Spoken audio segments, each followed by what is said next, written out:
Okay, so we are still working on this mobile application and we have already figured out quite a lot.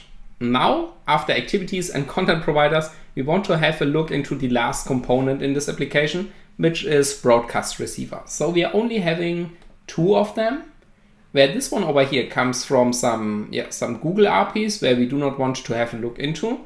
But this one over here, this has been developed or coded by the developer, and therefore there might be some flaws inside here. So let's see.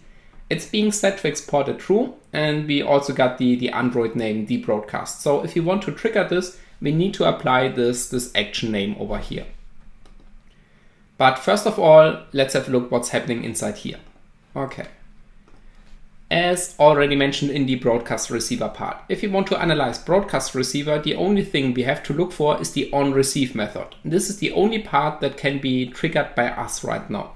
And in this case, we are only having this onReceive method, which is performing all the stuff, which is amazing because we have full control over this method and all those parameters. Once again, we've got intent get string extra. So we are having two strings inside here, which means we've got a phone number and a new pass. All right, this sounds interesting. So here we can see if the phone number is not equal null, so if we are having a phone number, we are triggering this part, this code. Otherwise, we simply just get out of this one. Okay, this means we have to provide a phone number. The phone number, it hasn't to be a certain value. No. The phone number is irrelevant, okay, interesting, but we do not care about this phone number right now. Okay, so we can trigger this broadcast receiver, and this is taking two values, a phone number and new pass, okay. And now let's see what's happening here. If we provide a phone number, no big deal, we can do this. Then we're going into the shared preferences settings, so we are getting those, okay. We're going into the shared preferences. This username base64 byte string, so we are getting this username in this field. Okay. Decrypt password, new crypto AES decrypt string, super secure password. Okay, we are fetching the decrypted password. So this part right now is going into the shared prefs and taking the username and also the password out into those two variables. Okay, let's see what happens next. Then we assign our phone number from here to here, which means this is now our phone number. And then we are having a message text, update password from, oh well. So here we can see this is the decrypted password which gets fetched from the shared preferences. So this is being returned back into this variable here. And this decrypted password is now being used in this message, text message, updated password from decrypted password. So this text message is doing something with the decrypted password, and it also claims that we are providing a new password, this one over here. Okay.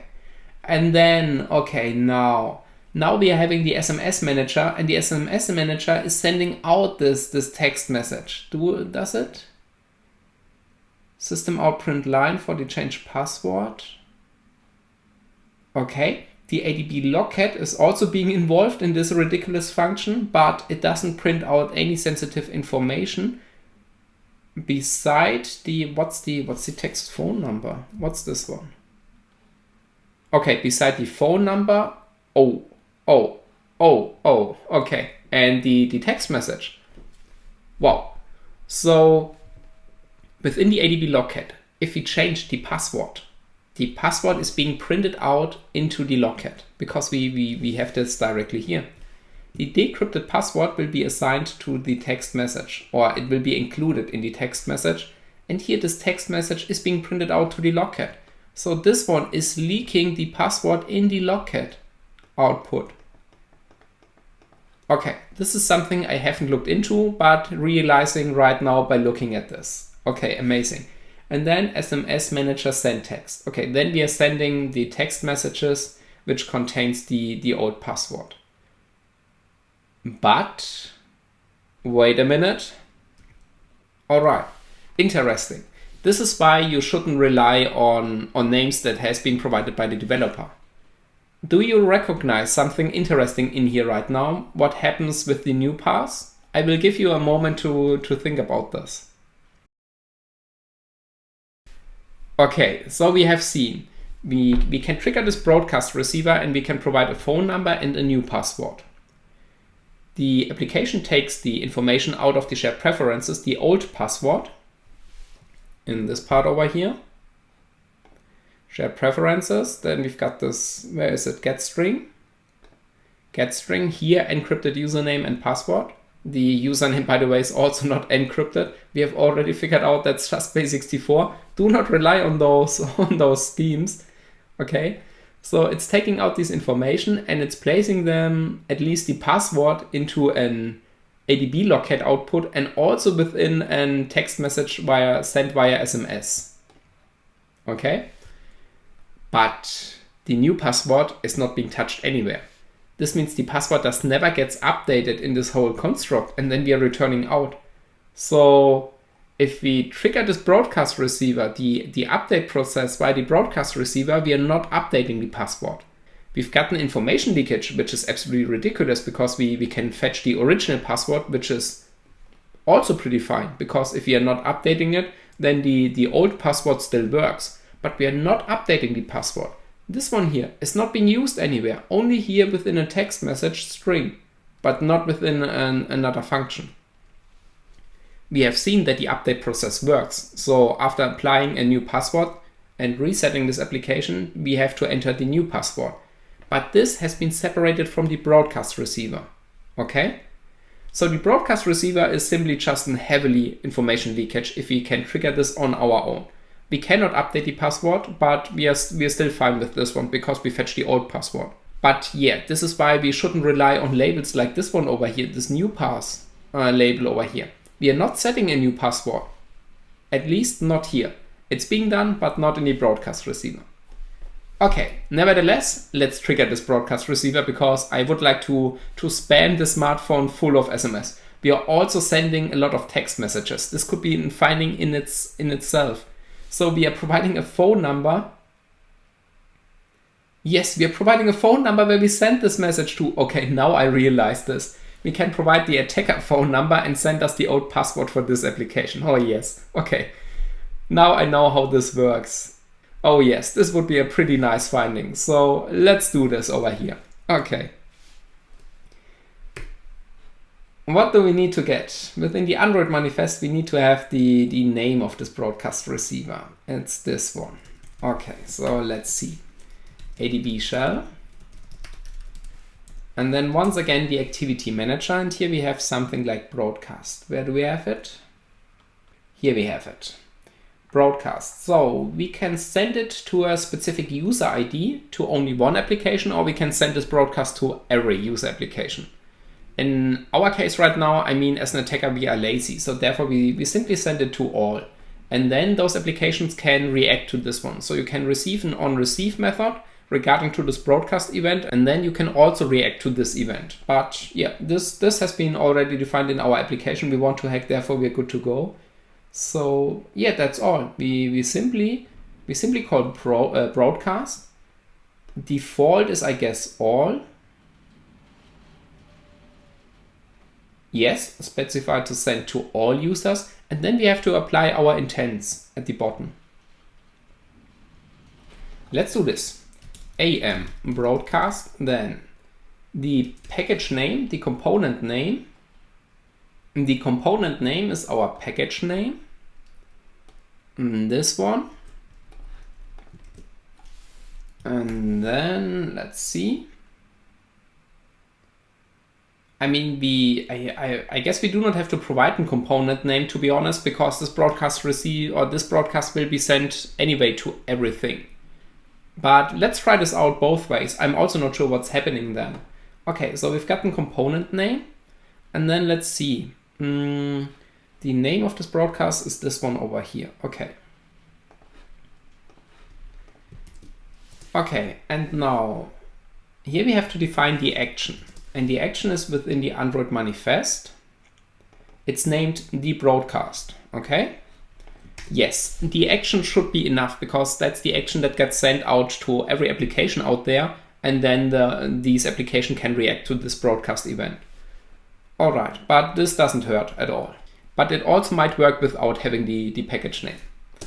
Okay, and now let's see, what do we have to provide? What intents do we need to deliver to this one? Intents, get string, we have a phone number and a new pass. Alrighty, so the phone number is in string. So we're using this one, extra key, string value.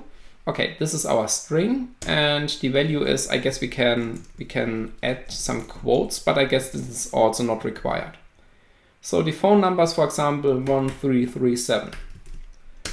Okay, that's the phone number of the attacker. I mean, the smartphone, I guess it's fetching all those SMS, even if it's not the original phone number.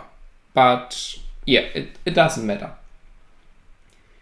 And the other part was the new pass, which is not really relevant. Not relevant. To be sure that it is really not relevant,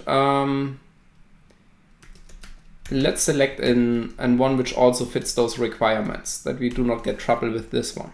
All right, this is how we can trigger this broadcast. And now let's see if this works out. So can I put the smartphone? I guess I cannot keep it in foreground. Unfortunately not, so therefore let's put this on the left. Okay, so let's see. 3, 2, 1. Okay. I cannot see something in here right now. This might be all old SMS. So let's see if there's some SMS message regarding to this one. Messages. Yes, here we have it. That's the phone number. Okay, that's the phone number. So this is confusing me a little bit. We have to look up what SMS manager sent text message, if this is the phone number where it comes from or where it should send to. So maybe let's look this up real quick. Okay, now we've got send text message, and here we have it. Okay. Yes, okay. The assumption was correct. The first one is the destination address. And if you're not sure, you shouldn't make guesses if there are official documentations out there. So you can simply look it up, and that's the source address. Nevertheless, the emulator is receiving all messages because it's an emulator and you might want to test certain things. So therefore, this message would have been occurred at the attacker phone. And now we can see the update for this user over here. The password has been updated from hacked at $123 to work at $123. And now we know we have changed this password to hacked via our activity manager. So yes, we have changed this password, which is ridiculous. Now we have another way to interact with those passwords. But in this case, it might not be updated. We can verify this because we know the user to this password is check. So we need to figure out if works at $123 is now working with the user check. So therefore, we first need to restart this application to be sure that those changes has been updated. And then let's see, check, and let's see if the old password simply works.